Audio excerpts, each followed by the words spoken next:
Hello everyone.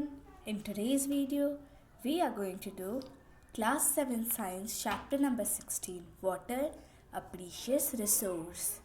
Resource का मतलब होता है कोई भी चीज़ जो हमारी यूज़ आ सके, यानी जो भी चीज़ हमारे इस्तेमाल लायक होती है वो होती है रिसोर्स। तो अब हम देखेंगे कि वाटर कितना प्रीशियस, कितना अनमोल रिसोर्स है हम मानव जाति के लिए।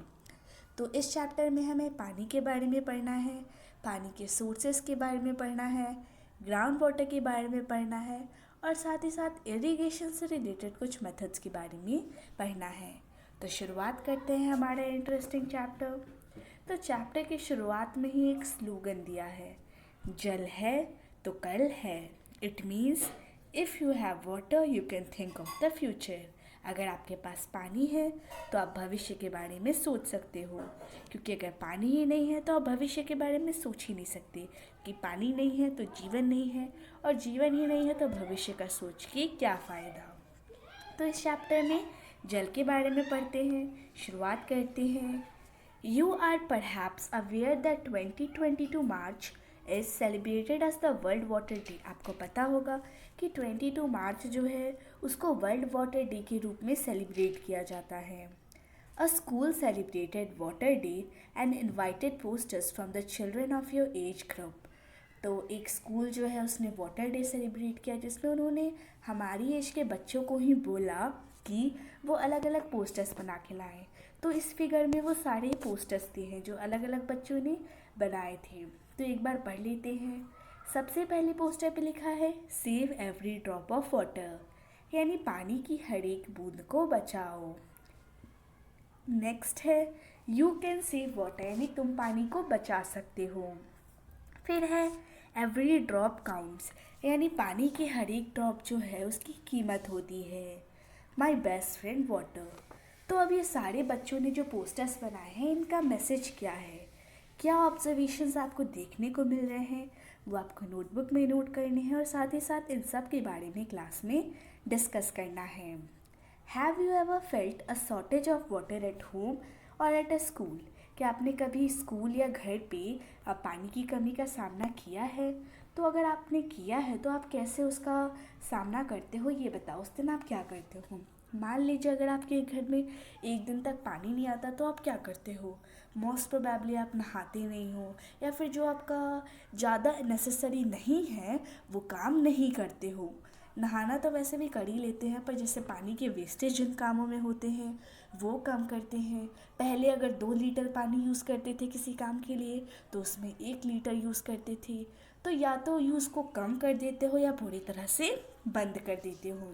और अगर स्कूल में पानी नहीं आता पीने वाला तो आप क्या करते हो? आपके पास जो बोतल है उसी का पानी आप बचा बचा के पीते हो, केयरफुली पीते हो, उसे यहाँ वहाँ फेंक के वेस्ट नहीं करते। ठीक है, these were the experience. No wonder we celebrate water day every year to attract the attention of everybody towards the importance of conserving water. यानी हर साल जब हम 22 मार्च को वाटर डे सेलिब्रेट करते हैं तो सबका अटेंशन जो है वो वाटर के टॉपिक के ऊपर खींचते हैं कि वाटर जो है वो कितना इम्पोर्टेंट है। पर एक दिन करने से क्या ऐसा होगा? साल भर अगर हम पानी वेस्ट करें और साल में एक दिन पानी बचाने वाली बातें करें तो क्या उससे पानी बचेगा? नहीं बचेगा। तो हमें सिर्फ ऐसी बातें नहीं करनी चाहिए बल्कि पानी को बचाने के लिए बहुत सारे मेथड्स भी करनी चाहिए, वो भी साल में एक दिन नहीं, हमेशा।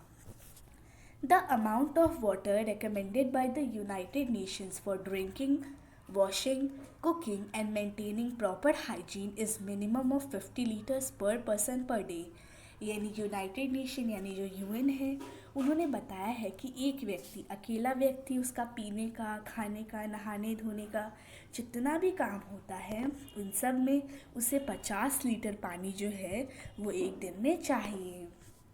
This amount is about 2.5 buckets of water per person a day।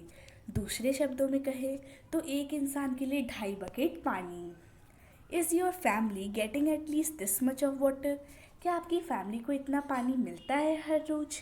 If yes, you should consider yourself fortunate because millions of people in our country do not get enough water.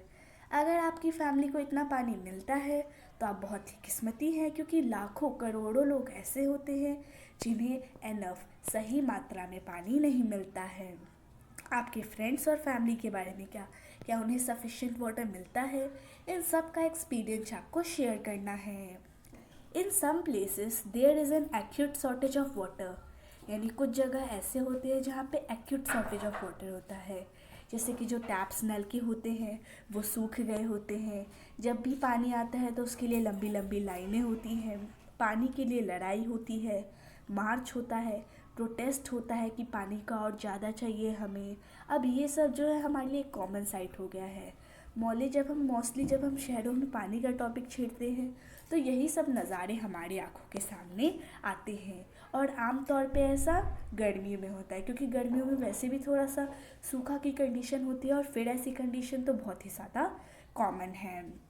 Some of the newspaper clippings shown in figure 16.3 clearly indicate this message, यानी यहाँ पे जो हमारा नीचे figure दिया है उसमें हमें एक न्यूज़पेपर क्लिपिंग दी है जिसमें आप देख सकते हैं कि किस तरह से पानी के महत्व के बारे में बताया गया है।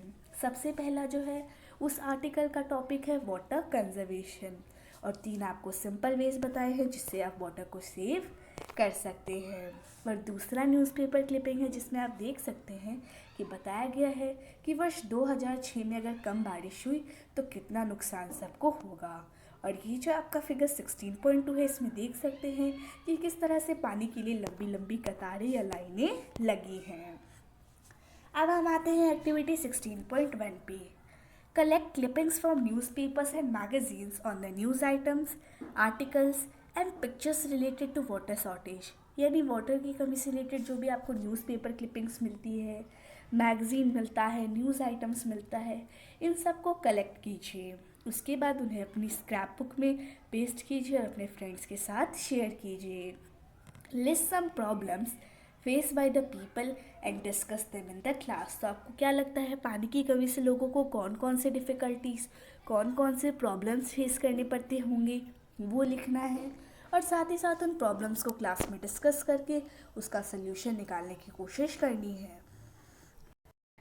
Water shortage has become a matter of concern through out the world, यानी पूरे विश्व में पानी की कमी जो है ये एक चिंता करने वाली बात जो है वो सबके लिए बन चुकी है। It is estimated that in a few years more than 1/3 of the people in the world could face water scarcity, यानी कुछ सर्वे हुए हैं, कुछ रिकॉर्ड हुए हैं, कुछ ऑब्जर्वेशंस हुए हैं, कुछ रिसर्च हुए हैं, जिससे माना जा रहा है कि आने वाले कुछ सालों में ऐसी हालत हो जाएगी कि वर्ल्ड के 1/3 जो लोग होंगे उन्हें पानी की स्कैरसिटी को फेस करना पड़ेगा। Before we discuss why water is getting scarce, we must know how much water is available for use on our planet. इससे पहले कि हम देखें कि पानी की कमी क्यों है, इससे पहले ये जानना ज़रूरी है कि हमारे प्लानट पे कितना वाटर अवेलेबल है। So now let's see how much water is available, यानी कितना पानी जो है वो हमें उपलब्ध है। Look at the picture of the earth taken from space, यानी स्पेस से ली हुई अर्थ की पिक्चर को देखिए। अब ये ब्लू क्यों लगती है? आप तो बता सकते हो, आपने क्लास 6 में भी पढ़ा था।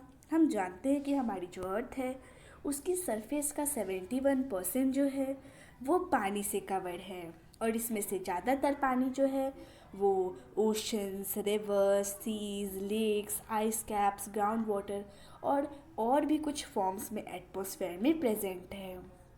However, most of this water is not fit for human consumption directly, पर इसमें से ज़्यादा हिस्सा का जो पानी है वो ह्यूमन कंजप्शन के लिए डायरेक्टली हम उसे यूज़ नहीं ले सकते, यानी डायरेक्टली हम उसका कंजप्शन नहीं कर सकते, उसका सेवन नहीं कर सकते। अब यहाँ पे आपको फिगर 16.4 दिया है जिसमें आप देख सकते हैं अर्थ की स्पेस से ली हुई तस्वीर। तो इसमें अर्थ जो है वो ग्रीन से ज़्यादा ब्लू लग रही है। क्यों? क्योंकि इसका 71% जो है वो वाटर से कवर्ड है। The water that is fit for use is fresh water, यानी वो वाटर जो कि हमारी यूज़ के लिए फ़िट है वो है fresh water. Perform the following activity to estimate रफली the relative amount of water available in some of the sources, यानी हमें ये एक्टिविटी करनी है जिससे हम पता कर पाएंगे कि कितना रिलेटिव अमाउंट वाटर अवेलेबल है इन सारे सोर्सेस में। Let's see activity 16.2। Most of us assume water to be limitless resource. हम में से बहुत सारे लोग जो हैं वो वाटर को लिमिटलेस समझते हैं कि इसको जितना यूज़ करो ये कभी ख़त्म नहीं होगा। From this activity you can appreciate the actual amount of water available for human use। यानी अगर आप ये एक्टिविटी करोगे तो आपको पता चल जाएगा कि असल में ह्यूमन यूज़ के लिए कितना पानी है। Does the finding worry you, क्या आपने जब उसे कैलकुलेट किया तो वो जो आपका कैलकुलेशंस थे क्या वो चिंताजनक है? इन सब को अपनी क्लास में आपको रिकॉर्ड करना है। सो इस टेबल को आपको फिल करना है बेसिकली, जिसमें आप देख सकते हैं कि सबसे पहले आपको एक मीडियम साइज़ बकेट लेना है जो कि पानी से भरा हो। इसमें कम से कम 20 लीटर पानी होना चाहिए। तो अब इसे आप मान सकते हैं कि इसमें उतना पानी है जितना अर्थ पे अवेलेबल है। Take a teaspoon of about 5 millilitre capacity, यानी 5 मिलीलीटर कैपेसिटी वाला एक चम्मच लीजिए और फिर 100 स्पून्स जो है वो उस बकेट से एक मग में डालिए। इससे पता चल जाएगा कि आपके अर्थ पे कितना फ्रेश वाटर अवेलेबल है। अब ये जो है उसमें से 30 स्पून पानी जो है वो आप एक ग्लास में लीजिए। इससे आपको पता चल जाएगा कि कितना पानी जो है वो ग्राउंड वाटर के रूप में अवेलेबल है। उसके बाद चम्मच का 1/4 हिस्सा जो है वो आप अलग से निकाल लीजिए। इससे पता चल जाएगा कि जो भी वर्ल्ड में लेक्स और रिवर्स है उसमें कितना पानी बचा है। बाकी जितना भी बकेट में बचा पानी है ये बता रहा है कि इसमें सारा ओशंस, सीज़ और बाकी जगहों का पानी है जो कि नॉर्मली सलाइन यानी नमकीन होता है और उसे ह्यूमन यूज़ के लिए यूज़ नहीं किया जा सकता। और जो पानी बाथ मग में बच गया है उससे उस वाटर का पता चल रहा है जो कि ग्लेशियर्स, आइस कैप्स और परमानेंट स्नोज़ की वजह से फ्रीज़ हो गया है, सॉलिड बन चुका है और हम उसे डायरेक्टली यूज़ नहीं कर सकते। अगेन नॉट अवेलेबल रेडिली, और ये जो है वो रेडिली हमें अगेन अवेलेबल नहीं होता। तो सबसे पहले हमें क्या किया, बकेट का पानी मतलब पूरे अर्थ पे पानी। फिर जो मग में आया वो हो गया हमारा फ्रेश वाटर, एक ग्लास पानी हो गया हमारा ग्राउंड वाटर और 1/4 चम्मच जो है वो हो गया हमारा फ्रेश वाटर जो कि सरफेस पे हम सबको अवेलेबल मिलता है, यानी लेक्स पे, रिवर्स में, यहाँ पे। फिर है फॉर्म्स ऑफ वाटर, यानी पानी के फॉर्म्स। तो आपको तो पता है कि यहाँ पे एक साइकिल चलता है वाटर के अवेलेबल को मेंटेन करने के लिए। अब हम पानी का इतना ज़्यादा यूज़ करते हैं बाथिंग के लिए, नहाने के लिए, खाने के लिए, खाना बनाने के लिए, बहुत सारे काम जो है, ब्रश करना, घर साफ़ करना, बहुत सारे कामों में जब हम पानी का इस्तेमाल करते हैं और ये लिमिटलेस भी नहीं है तो फिर इसे ख़त्म हो जाना चाहिए। पर ये ख़त्म नहीं होता। क्यों? क्योंकि हमारे अर्थ पे एक साइकिल चलती है जिसे हम कहते हैं वाटर साइकिल, और इसी वाटर साइकिल की वजह से मिलियंस ऑफ ईयर्स, करोड़ों सालों से, अरबों सालों से अर्थ पे जो वाटर का अमाउंट है वो मेंटेन है। वाटर साइकिल के बारे में आपने क्लास 6 में तो पढ़ा ही होगा, तो आप इसके बारे में जितना जानते हैं उसे अपनी नोटबुक में लिखिए। आप जानते हैं कि वाटर जो है वो वाटर साइकिल में अलग अलग फॉर्म्स में सर्कुलेट करता है। तीन फॉर्म्स होते हैं, सॉलिड, लिक्विड और गैस। तो सॉलिड में आ जाता है हमारा आइस, लिक्विड में आ जाता है वाटर और गैस में आ जाता है water vapour. At any given time somewhere on the earth, यानी अर्थ पे कहीं भी ये मिल सकते हैं अलग अलग फॉर्म्स में। सॉलिड फॉर्म यानी कि स्नो और आइस जो कि पोल्स पे प्रेजेंट होता है। लिक्विड फॉर्म यानी जो ओशंस, लेक्स, रिवर्स और इधर जगहों पे पाया जाता है। गैसियस फॉर्म, इसका मतलब वाटर वेपर जो कि हमारे आसपास के एयर में प्रेजेंट है। So the continuous cycling of water among its three forms keeps the total amount of water on the earth constant even when the whole world is using it। यानी पूरा विश्व इसे यूज़ कर रहा है फिर भी ये मेंटेन है। क्यों?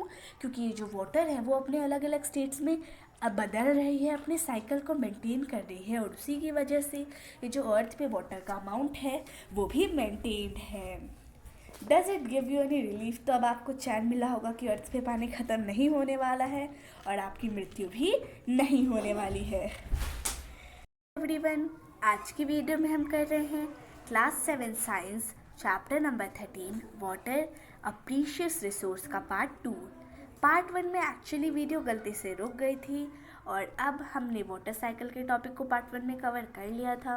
तो पार्ट 2 में हम एक्टिविटी 16.3 से स्टार्ट करते हैं। नीचे आपको फिगर 16.5 दिया है जिसमें आपको वाटर साइकिल में जो भी प्रोसेसेस होते हैं उनका नाम दिया गया है। अब इन सबको नंबरिंग्स के साथ लेबल करना है, ठीक है। तो यहाँ पे देख सकते हैं ये है हमारी वाटर साइकिल का एक फुल फिगर। देख सकते हैं आप किस तरह से ग्राउंड वाटर, प्रेसिपिटेशन और अलग अलग फॉर्म्स में वाटर हमें देखने को मिल रहा है। तो यहाँ पे हमें इन वर्ड्स को जंबल अप करना है। तो सबसे पहले का हो जाएगा ग्राउंड वाटर, सेकंड का हो जाएगा एवापोरेशन और इसी तरह से आपको करना है। तो ये आप कर सकते हैं। आगे बढ़ते हैं। Many towns and cities have water supply system maintained by the civic bodies, यानी बहुत सारी जो शहर होते हैं उसमें अलग सा ही वाटर का सिस्टम होता है जिसमें म्यूनिसिपल कॉरपोरेशन जो है वो वाटर देती है। The water is drawn from nearby lakes. अब ये पानी आता कहाँ है, तो कहाँ से है, तो ये जो है वो आसपास के रिवर्स, लेक्स, पॉन्ड्स या फिर वेल से आता है। और पानी को सप्लाई कैसे किया जाता है, तो बहुत सारी पाइप्स का नेटवर्क होता है और उसी के माध्यम से ये जो पानी है इसका सप्लिकेशन होता है।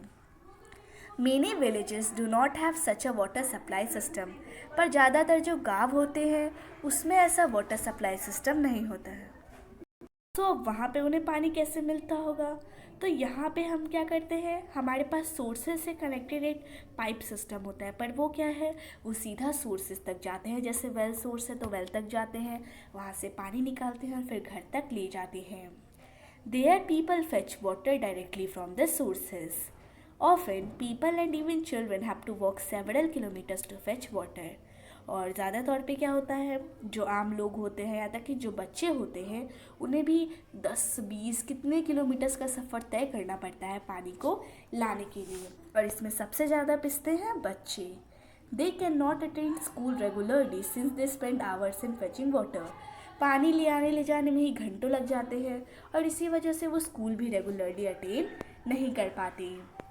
A large number of people draw water from wells, tube wells और हैंड पम्प्स, यानी बहुत सारे लोग जो हैं वो वेल, ट्यूबवेल और हैंड पम्प से पानी निकालते हैं। तो अब यहाँ पे पानी कहाँ से आता है, तो वो जानने के लिए हमें ग्राउंड वाटर पढ़ना पड़ेगा। और ये ग्राउंड वाटर जो है वो वाटर का एक बड़ा ही इम्पोर्टेंट सोर्स है। If we dig a hole in the ground near a water body we may find that the soil is moist, यानी अगर हम ग्राउंड में एक होल खोदेंगे किसी भी वाटर बॉडी के पास तो वहाँ पे हम देखेंगे कि वहाँ की जो सॉइल है वो मॉइस्ट है, उसमें थोड़ा थोड़ा सा वाटर कंटेंट है। अब ये जो मॉइस्चर है ये किस चीज़ को इंडिकेट कर रहा है, ये इस बात को इंडिकेट कर रहा है कि जहाँ आपने खोदा है वहाँ पे कहीं ना कहीं अंडरग्राउंड वाटर की प्रेजेंस है। और अगर हम और ज़्यादा खोदते गए तो हम एक ऐसी जगह पे पहुँचेंगे जहाँ पे जो सॉइल के पार्टिकल्स या जो रॉक्स है उनके बीच में पानी है। और ये जो ऊपरी लेयर है उस लेवल की ऊपरी लेयर को कहा जाता है water table. The water table varies from place to place, यानी जो वाटर टेबल होता है अलग अलग जगह पे अलग अलग होता है। जैसे कहीं पे बहुत ऊपर होता है, कहीं पे बहुत नीचे होता है और कहीं पे तो होता ही नहीं है। The water table may be at a depth of less than a metre और many metres several metres below the ground. हो सकता है कि 1-2 मीटर ही नीचे हो या हो सकता है कि सैकड़ों मीटर नीचे हो, तो कुछ भी हो सकता है, कोई इसका फिक्स्ड अमाउंट क्वांटिटी नहीं है। The water found below the water table is called ground water, यानी वाटर टेबल के नीचे जो पानी पाया जाता है उसे ग्राउंड वाटर कहा जाता है। तो अब इस ग्राउंड वाटर का सोर्स क्या है वो देखते हैं। The rainwater and water from other sources such as rivers and ponds seep through the soil and fill the empty spaces and cracks deep below the ground. यानी ये जो रेन वाटर होता है वो क्या होता है, वही इन सब सोर्सेस का मेन सोर्स है। अब ये जो ग्राउंड वाटर है इसका सोर्स भी रेन वाटर ही होता है। रेन वाटर क्या होता है, जब भी सॉइल पे गिरता है तो उससे सीप करते करते धीरे धीरे जो ज़मीन के नीचे क्रैक्स हैं, स्पेसेस हैं, उन्हें फिल कर देता है। और यही पानी के जो सीप होने का जो प्रोसेस है उसे कहा जाता है इनफिल्ट्रेशन। और इस इनफिल्ट्रेशन की प्रोसेस से ग्राउंड वाटर जो है वो रिचार्ज हो जाता है।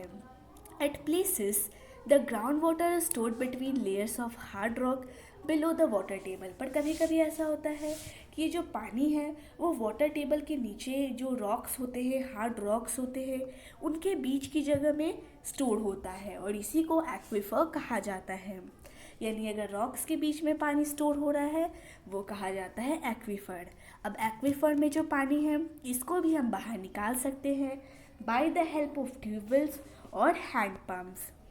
Have you ever been to a site where construction work is going on? क्या आप कभी ऐसे साइट पे गए हो जहाँ पे कंस्ट्रक्शन का काम हो रहा हो, और अगर हो रहा हो तो वर्कर्स को पानी कहाँ से मिलता है कंस्ट्रक्शन के लिए? तो उस सवाल का जवाब देने से पहले हम फिगर 16.7 स्टडी कर लेते हैं। तो ये है हमारा ग्राउंड वाटर और वाटर टेबल से रिलेटेड पिक्चर। तो सबसे पहले आप देख सकते हैं क्लाउड से बारिश हो रही है, वो नीचे की तरफ जा रहा है और वाटर टेबल को रिचार्ज कर रहा है, और यही वाटर टेबल वाला पानी हमें स्ट्रीम या लेक में मिल रहा है और साथ ही साथ हैंड पम्प्स में। अब हम आते हैं वापस से अपने स्टडी पे।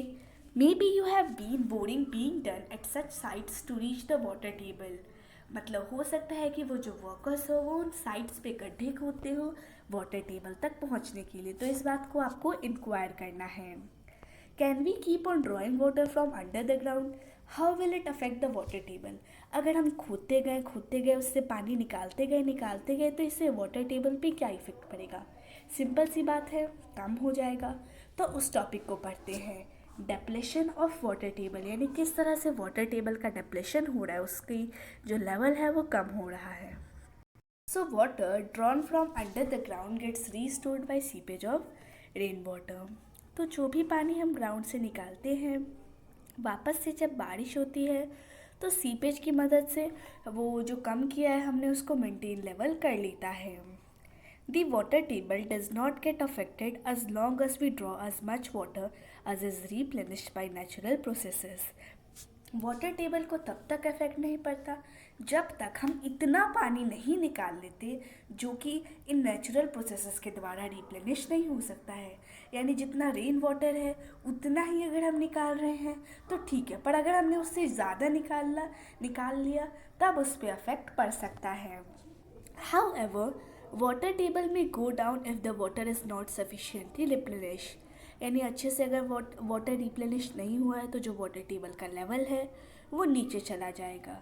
अब इसके बहुत सारे कारण हैं, जैसे कि पॉपुलेशन का बढ़ना, इंडस्ट्रियल एरिया का बढ़ना, एग्रीकल्चरल एक्टिविटीज़, ये सब कॉमन एक्टिविटीज़ हैं, कॉमन फैक्टर्स हैं जो कि वाटर टेबल को अफेक्ट करती हैं। स्कैंटी रेनफॉल जो है वो एक और फैक्टर है जो कि वाटर टेबल के डिप्लेशन का कारण है। Yet another factor affecting water table could be deforestation।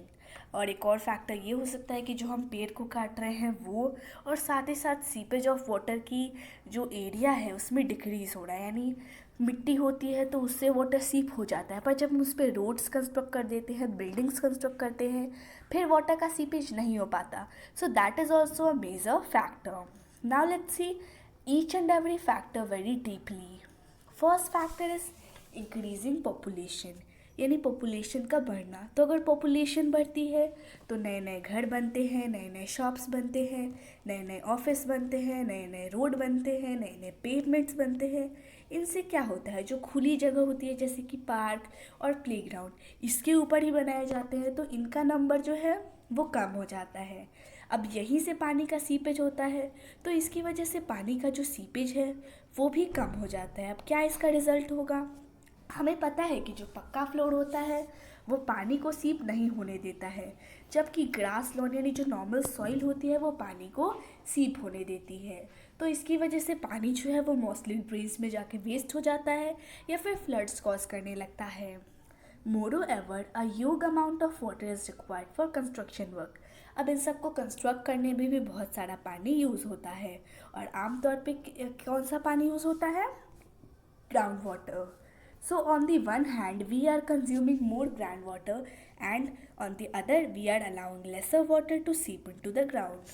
पहली चीज़ हम क्या कर रहे हैं कि ग्राउंड वाटर का यूज़ बढ़ा रहे हैं, और दूसरी चीज़ कि हम उसको सीप होने भी नहीं दे रहे हैं। तो सिंपल सी बात है कि जो वाटर टेबल है उसका डेप्लेशन तो निश्चित है। In fact, the water table in some parts of many cities has gone down to alarmingly low levels। और कुछ शहरों का पानी जो है वो तो बहुत ही कम, बहुत ही लो लेवल्स पे पहुंच चुका है।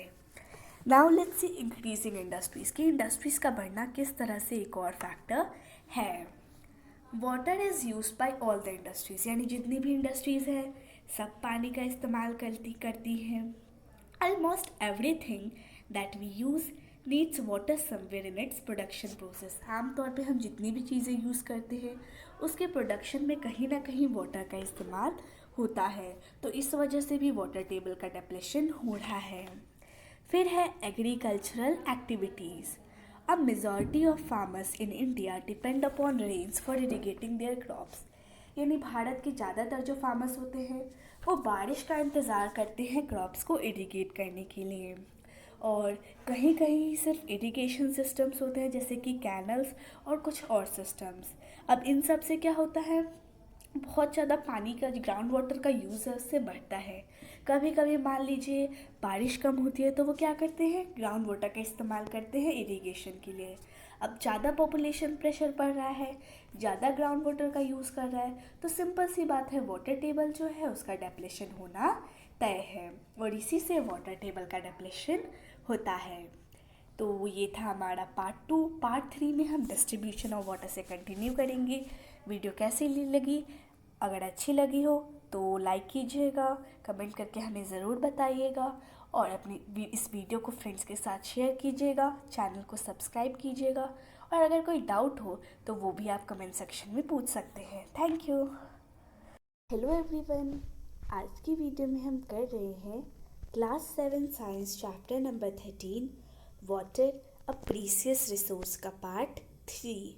पार्ट 1 और पार्ट 2 में हमने 16.4 टॉपिक तक कंप्लीट कर लिया था, और अब हम शुरुआत करने वाले हैं डिस्ट्रीब्यूशन ऑफ वाटर, यानी किस तरह से वाटर का डिस्ट्रीब्यूशन हुआ है। The distribution of water over the globe is quite uneven due to a number of factors। यानी ऐसा नहीं है कि सब देशों को इक्वल अमाउंट ऑफ वाटर मिला है। कुछ जो है वो पूरी तरह से पानी से घिरे हैं, और कुछ देश ऐसे हैं जहाँ पे पानी ही नहीं है। लिखा भी है कुछ जगह ऐसे हैं जहाँ पे अच्छी खासी बारिश होती है, वो पानी से भरे हुए हैं, जबकि कुछ ऐसे हैं जहाँ पे सिर्फ और सिर्फ रेगिस्तान है और वहाँ पे बहुत कम बारिश होती है। India is a vast country and the rainfall is not the same everywhere. हमारे भारत देश को ही देख लेते हैं, कितना बड़ा देश है, पर यहाँ पे भी हर जगह रेनफॉल जो है वो सेम नहीं होती। कुछ जगहों में बहुत बारिश होती है, यहाँ तक कि बाढ़ आ जाती है, और कुछ जगह तो ऐसे हैं जहाँ पे बहुत ही कम या ना के बराबर बारिश होती है। अब ना के बराबर होने से वहाँ पे अकाल आने के भी चांसेस हैं। Excessive rains cause floods, whereas the absence of rains result in droughts। अगर ज़्यादा बारिश हुई तो फिर बाढ़ आएगी, और अगर कम रेन हुआ ना हुआ तो उससे क्या होगा, अकाल पड़ेगा। Therefore, some regions in our country may have floods, while others may suffer from droughts at the same time। इसीलिए हमारे देश के कुछ ऐसे हिस्से हैं जहाँ पे बाढ़ आ सकते हैं, जहाँ पे कुछ जो है वहाँ पे अकाल आ सकता है। अब हम आते हैं हमारी एक्टिविटी 16.5 पे। Given here is the rainfall map of India. Figure 16.8 में हमें रेनफॉल मैप दिया है। इसमें हमारे देश का एवरेज एनुअल रेनफॉल का रिकॉर्ड दिया हुआ है कि कंट्री के अलग अलग रीजन्स में कितना एवरेज एनुअल रेनफॉल है। Locate on the map the place you live in. आप जहाँ पे रहते हैं उसको लोकेट कीजिए और बताइए कि वहाँ पे कितनी बारिश हो रही है। हो सकता है कि आपके एरिया में सफिशिएंट रेनफॉल हो, या फिर पानी की कमी हो, या फिर बहुत ज़्यादा पानी हो, तो क्या हम इसको mismanagement of water resources consider कर सकते हैं। देखते हैं। उसके लिए हमें एक और टॉपिक पढ़ना है, water management. You have read in class 6 that in many places a regular supply of water is provided by a well-planned pipe system। Class 6 में आपने पढ़ा होगा कि कुछ जगह तो ऐसे हैं जहाँ पे पानी की सप्लाई रेगुलर होती है, वहाँ पे अच्छा खासा प्लान किया हुआ पाइप सिस्टम होता है, और जब भी सिविक अथॉरिटीज़ पानी सप्लाई करती हैं वो पानी जो है वो पाइप से अपनी मंजिल तक पहुँच जाता है। पर कभी कभी हमने देखा है कि जिस पाइप सिस्टम की मदद से वो लोगों के घर तक पहुंच रहा है, अगर वो पाइप ही लीक हो तो क्या होगा, उससे बहुत सारा पानी जो है वो वेस्ट हो जाता है। तो ये सिविक अथॉरिटीज़ की रिस्पॉन्सिबिलिटी है कि ऐसे प्रीशियस रिसोर्स, अभी हमने पढ़ा, चैप्टर का टाइटल है water is a precious resource, अगर इस तरह से उसका वेस्टेज होगा तो काम कैसा चलेगा। तो जो सिविक अथॉरिटीज़ हैं उनकी रिस्पॉन्सिबिलिटी होती है कि बार बार इसको मेंटेन करें, इसको रिन्यू कराएं। मिसमैनेजमेंट और वेस्टेज में take place at the level of individuals also. यहाँ पे तो एक अथॉरिटी के द्वारा मिसमैनेजमेंट हुआ, पर ये जो मिसमैनेजमेंट या वेस्टेज है ये किसी एक इंसान की वजह से भी हो सकता है। जैसे कि हमें ही देख लो, अब हम जाने या अनजाने में पानी का वेस्ट तो करते ही हैं। जब ब्रश करते हैं, शेव करते हैं, बात करते हैं, बहुत सारी एक्टिविटीज़ में हम पानी को जाने अनजाने में वेस्ट करते हैं। और लीकिंग टैप जो है वो वाटर वेस्टेज का बहुत बड़ा सोर्स है। We waste water as though we do not need water the next time. हम तो उसे इस प्रकार से इस्तेमाल करते हैं जैसे दोबारा हमें उसकी ज़रूरत ही ना हो। We have seen that most of the water that we get as rainfall just flows away. हमने देखा है कि ज़्यादा पानी जो हमें रेनफॉल के रूप में मिलता है वो ऐसे ही बह जाता है। This is a waste of precious natural resource. तो ये जो है वो एक अनमोल नेचुरल रिसोर्स का वेस्ट है, उसकी बर्बादी है। The rain water can be use to recharge the ground water, यानी जो बारिश का पानी है इससे ग्राउंड वाटर को रिचार्ज किया जा सकता है। और इस मेथड को वाटर हार्वेस्टिंग कहा जाता है या फिर रेन वाटर हार्वेस्टिंग, जिसके बारे में आपने क्लास 6 में पढ़ा होगा। We have at many places in India an age-old practice of water storage and water recharge like the बावड़ीज। यानी भारत में बहुत ही पुरानी प्रथा आ रही है पानी को स्टोर करने की, जहाँ पे बड़े बड़े वाटर रिचार्ज बनाए जाते हैं जैसे कि बावड़ी। बावड़ी जो है वो पानी को कलेक्ट करने का एक ट्रेडिशनल वे है। With time the bawdis fell into disuse, मतलब समय के साथ इनका यूज़ कम हो गया और एक वक्त तो ये डिसयूज़ में आ गई। और इसको पता है अब किस लिए इस्तेमाल किया जाता है, यहाँ पे गार्बेज डाला जाता है। However because of the acute water shortage people in this areas have had to rethink. अब अगर उनके एरिया में वाटर शॉर्टेज हो रहा है और उनके यहाँ की जो बावड़ी है उसमें कचरा स्टोर किया जा रहा है, तो मिसमैनेजमेंट है ना। उनको कचरे को निकालना चाहिए, उसको साफ करवाना चाहिए और फिर रेन वाटर हार्वेस्टिंग की मदद से अपनी वाटर शॉर्टेज को भी कम कर सकते हैं। तो अगर वो थोड़ा सा एक बार भी रीथिंक करें तो वो अपनी प्रॉब्लम्स को हटा सकते हैं। बावड़ीज जो है आजकल फिर से रिवाइव हो रही हैं, फिर से बावड़ीज की जो पुरानी प्रथा थी वो उसकी शुरुआत हो रही है। Today, the situation is that in spite of scanty rains, these places are managing their water needs well. यानी जहाँ जहाँ पे बावड़ी रिवाइव हुई है, पहले वहाँ पे कम बारिश होने की वजह से सूखा पड़ता था, पर जैसे जैसे ये बावड़ी रिवाइव हुए हैं वहाँ की वाटर नीड अच्छे से मैनेज हो जा रही हैं। A farmer using water in the field can also use water economically, यानी एक फार्मर जो इरिगेशन के लिए फील्ड में पानी को यूज़ करता है वो भी उसे इकोनॉमिकली यूज़ कर सकता है। आपने ड्रिप इरिगेशन के बारे में तो सुना ही होगा। ड्रिप इरिगेशन ऐसी टेक्निक है जिसमें पौधे जो हैं उन्हें पानी डाला जाता है। नैरो नैरो ट्यूबिंग्स बनाई जाती है कि जो कि डायरेक्टली प्लांट के बेस तक पानी पहुंचाती है। कुछ इस तरह के पिक्चर्स आप देख सकते हैं। यहाँ पे आप देख सकते हैं किस तरह से एक नैरो सिस्टम टाइप सा है एंड ये जो है वो हर एक प्लांट के रूट तक जाता है और उसके रूट तक पानी पहुँचाता है। क्योंकि हम जब नॉर्मली पाइप से किसी और मेथड से पानी डालते हैं तो हम इनके लीव्स पे गलत गलत जगहों पे डालते हैं और पानी का वेस्टेज करते हैं। पर ड्रिप इरिगेशन में ऐसा कुछ नहीं होता। What role you can play, यानी आप पानी को बचाने में क्या रोल प्ले कर सकते हो। Have you ever shown concern if you show deep tap leaking in your house. अगर आपके घर में, स्कूल में या किसी और जगह पे पानी लीक कर रहा है तो क्या आपने उस पर कभी ध्यान दिया है। ये जो लीकिंग टैप है ये बहुत सारा पानी वेस्ट कर रहे हैं, तो आपको ज़्यादा से ज़्यादा एफर्ट्स करनी चाहिए, कोशिश करना चाहिए इस लीकेज को रोकने के। और भी बहुत सारे तरीके हैं जो कि आप अडॉप्ट कर सकते हैं इस वेस्टेज को कम करने के लिए। शुरुआत करते हैं, हमें कुछ एग्जाम्पल्स भी दिए हैं, देखते हैं। Turn off taps while brushing, brush करते वक्त जो नलके होते हैं उन्हें बंद करना है और जो हमारा फर्श होता है उसे धोने की बजाय पोछा देना है। फिर है हमारा next topic, effect of water scarcity on plants, यानी अगर वाटर की कमी होगी तो प्लांट्स पे उसका क्या इफेक्ट पड़ेगा।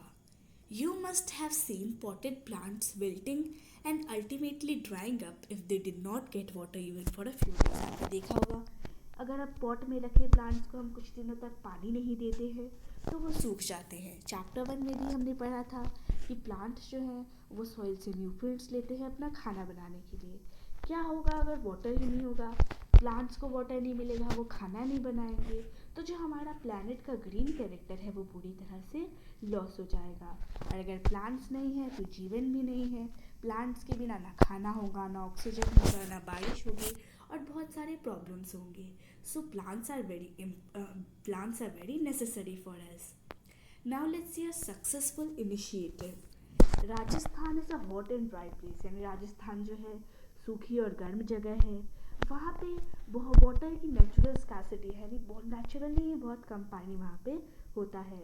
और इस चैलेंज को फेस करने के लिए उन्होंने एक सक्सेसफुल एक्सपेरिमेंट किया। एक बैंड था जिसमें बहुत सारे सोशल वर्कर्स थे। उन्होंने अलवर डिस्ट्रिक्ट के एक ड्राई एरिया को ग्रीन प्लेस में बदल दिया। वहाँ पे पुरानी 5 नदियाँ थी जो कि सूख चुकी थी, जैसे कि अड़वेरी, रूपाडेल, सारसा, भगानी और जहाजवाड़ी। तो यहाँ पे उन्होंने वाटर हार्वेस्टिंग के स्ट्रक्चर बना के इनको रिवाइव कर दिए, जिससे जो ड्राइड प्लेस था वो बदल गया ग्रीन प्लेस में। ठीक है, लास्ट में हमें एक स्लोगन दिया हुआ है, हमारा जल हमारा जीवन, means our water is our life. So now our chapter has been ended. You can see the video of question and answers on our channel. Wish you like the video. Thanks for watching the video.